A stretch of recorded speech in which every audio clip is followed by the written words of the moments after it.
নমস্কার বন্ধুরা, সামনেই তো জন্মাষ্টমীতে কিন্তু আমরা নানা রকম জিনিস কিন্তু বানিয়ে গোপালকে দিয়ে থাকি। তার মধ্যে কিন্তু একটা হচ্ছে নাড়ু। আজকে আমি চিনির নাড়ু বানাবো।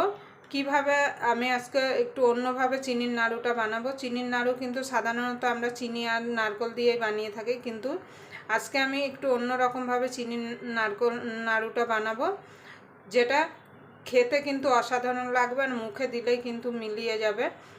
আমি কিভাবে এই চিনির নারকেল নাড়ুটা বানাই তার জন্য আপনারা পুরো ভিডিওটা দেখবেন। আশা করি আপনাদের ভালো লাগবে। ভিডিওটা দেখে যদি আপনাদের ভালো লাগে তাহলে অবশ্যই একটা লাইক করবেন, শেয়ার করবেন আর চ্যানেলটা অবশ্যই সাবস্ক্রাইবার করে নেবেন। আর পাশের বেল আইকনটা অবশ্যই বাজিয়ে দেবেন, আমি যখন কোনো নিত্য নতুন রেসিপি আপলোড করব সবার আগে পাওয়ার জন্য। তাহলে চলুন, আমি এখানে চিনির নারকেল নাড়ু বানানোর জন্য এখানে একটা কড়াই নিয়েছি, আর এখানে আমি 500 গ্রাম ফুল ফ্যাট দুধ নিয়েছি। এবার দুধটা দিয়ে আমি ক্ষীর তৈরি করে নেব, মানে দুধটাকে শুকিয়ে আমি ক্ষীর তৈরি করে নেব। আমি এখানে লিকুইড দুধ দিয়ে করছি, আপনারা চাইলে গুঁড়ো দুধ দিয়েও কিন্তু এই ক্ষীরটা তৈরি করে নিতে পারেন।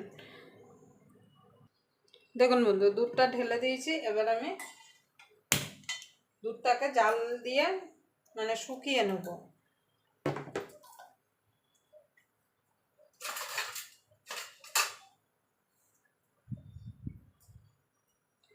কন্টিনিউ কিন্তু এইভাবে নাড়তে হবে, না হলে কিন্তু তলা থেকে লেগে যেতে পারে। দেখুন বন্ধু, দুধটা ফুটে গেছে। দিয়ে দেবো 10 টাকা দামের 2 প্যাকেট গুঁড়ো দুধ।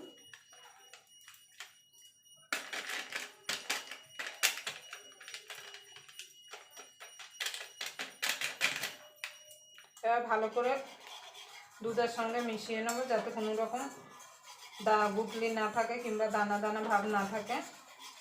আপনারা তো চিনির নাড়ু অনেক রকমভাবে বানিয়ে খেয়েছেন, কিন্তু একবার এইভাবে বানিয়ে গোপালকে দিন,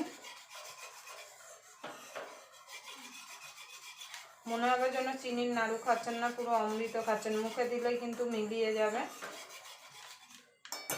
এবার দুধটাকে আমি শুকিয়ে নেব। দেখুন বন্ধুরা, ক্ষীরটা হয়ে এসছে। খুব বেশি শুকিয়ে ফেলবো না, তাহলে কিন্তু মেশাতে তখন অসুবিধা হবে। আর একটু শুকিয়ে নিলেই হয়ে যাবে।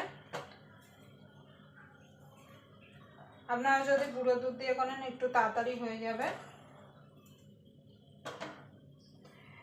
এখানে আমি একটা মিক্সির জার নিয়ে নিয়েছি। এবার জারের মধ্যে দিয়ে দেবো। আমি আগের থেকে নারকেলটা কুড়িয়ে রেখেছি, নারকেলটা দিয়ে দেবো। আপনারা নারকেলটা নাও দিতে পারেন। এবার মিক্সিতে দিয়ে আমি নারকেলটাকে একটু গুঁড়িয়ে নিয়ে আসব।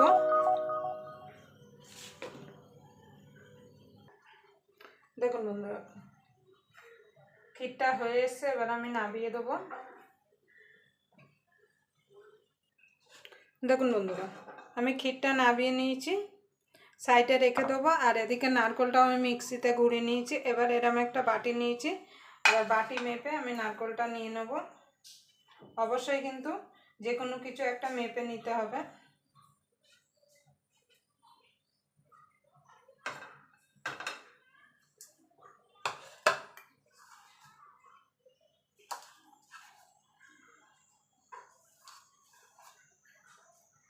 এখানে 2 বাটি নারকেল হয়েছে।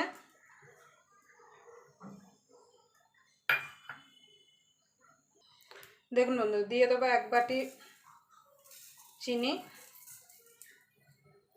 আর একটু দিয়ে দেবো।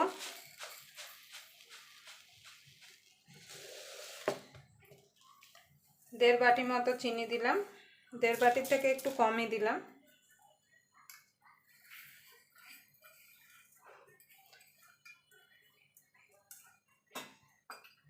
এবার ভালো করে হাত দিয়ে মেখে নেব।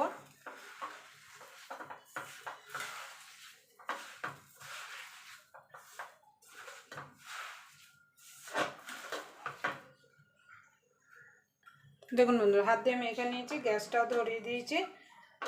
গ্যাসটা প্রথমে মিনিট খানিক একটুখানি হাই করে রাখতে হবে, তারপর লো টু মিডিয়াম করে দিতে হবে। দেখুন বন্ধুরা,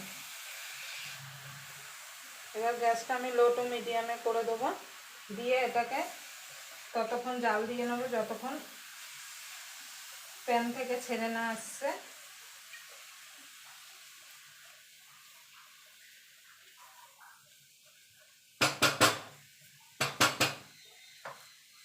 এইভাবে। আর কন্টিনিউ কিন্তু নাড়তে হবে, না হলে তলা লেগে গেলে কিন্তু পুড়ে গেলে কিন্তু পোড়া লেগে গেলে খেতে কিন্তু একদমই ভালো লাগবে না।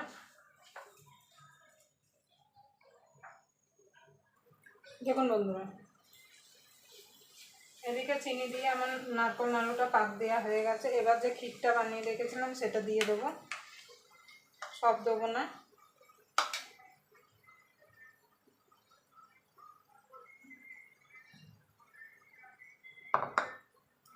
এবার ভালো করে মিশিয়ে নেব।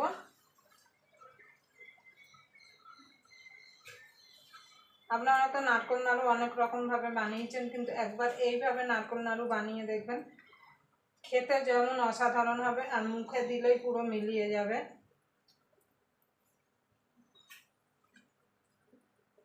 এবার ভালো করে মিশিয়ে নেব এটা নারকোলের সঙ্গে ক্ষীরটাকে। দেখুন বন্ধু, ভালো করে মিশিয়ে নিয়েছি। দিয়ে দেবো একটুখানি এলাচ গুঁড়ো।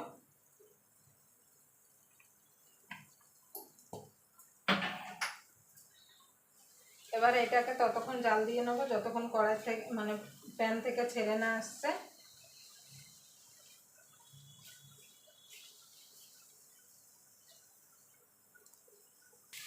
দেখুন বন্ধুরা, প্যান থেকে ছেড়ে দিয়েছে, আমি এটা নামিয়ে নেব।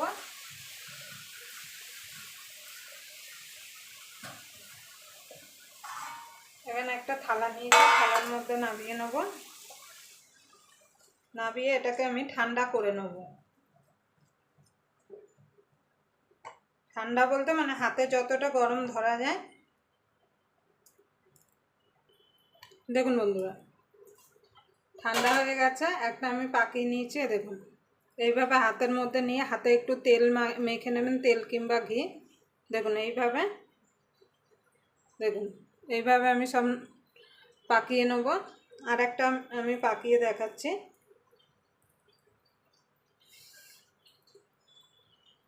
এই যে হাতের মধ্যে এইভাবে একটুখানি করে নিলেই হবে।